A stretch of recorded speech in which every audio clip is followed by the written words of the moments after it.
trade center heads of other sectors of that matter. An event that has all been a cornerstone to commerce and industry since the inception as together for me and anticipation of his arrival.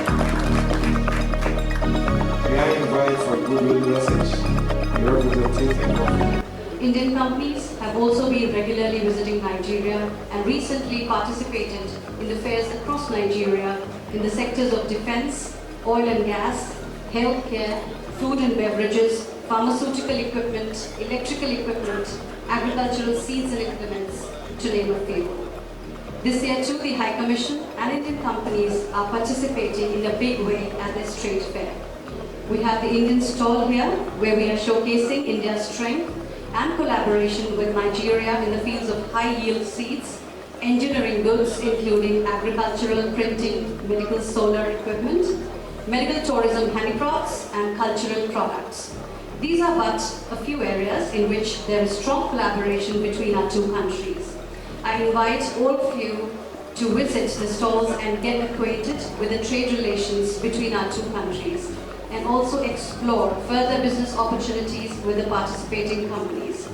If there are any other queries to do business with India, the High Commission is happy to respond to them, and our contacts are available at our stall. At the same time, I would urge the Abuja Chamber of Commerce and Industry, who signed an MOU for cooperation with Confederation of Indian Industries earlier this year, to further intensify the trade relations between India and Nigeria with more such partnerships.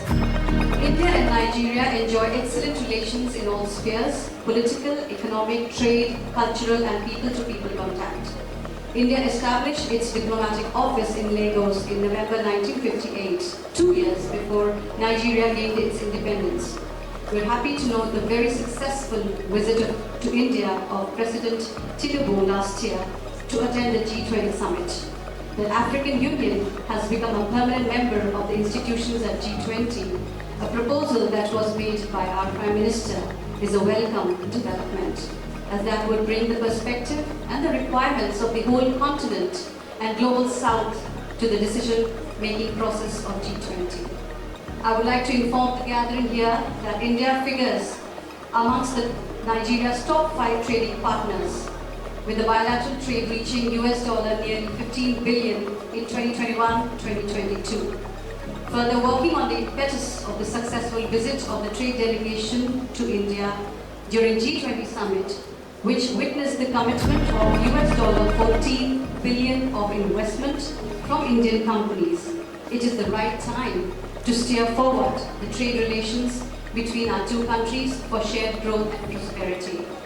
My High Commissioner in his speech last year had mentioned that over 150 Indian companies are operating in Nigeria, and they are the second largest employer in Nigeria after the federal government.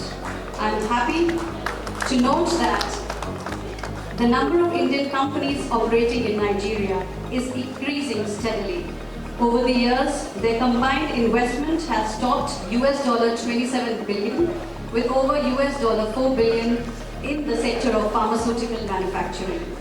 Another major development that would aid citizens of both our countries is that the NPCI of India and NIBSS of Nigeria have signed an MOU for the rollout of Unified Payments Interface in Nigeria. The rollout is expected soon. The Reserve Bank of India and Central Bank of Nigeria are also in advanced stage of discussion for finalization of the local currency settlement system. And once these two are concluded, these will facilitate more convenient trading between India and Nigeria. Ladies and gentlemen, the two countries have a lot to offer to each other. We need to open new vistas in our trade and economic relationship. I would exhort the Nigerian companies to look at the strengths of India in futuristic fields like fintech, AI, health, including vaccine manufacturing, digital and green growth, and adapt them to the needs and requirements of Nigeria. India's experience in innovative technology-based solutions to our different problems, spurt of growth in unicorns and startups, adaptation of new technologies including drones, are some of the areas that could lead to increased interaction between our two economies. More participation in each other's exhibitions must be given priority. To conclude, I would like to state that we are here for a symbiotic relation.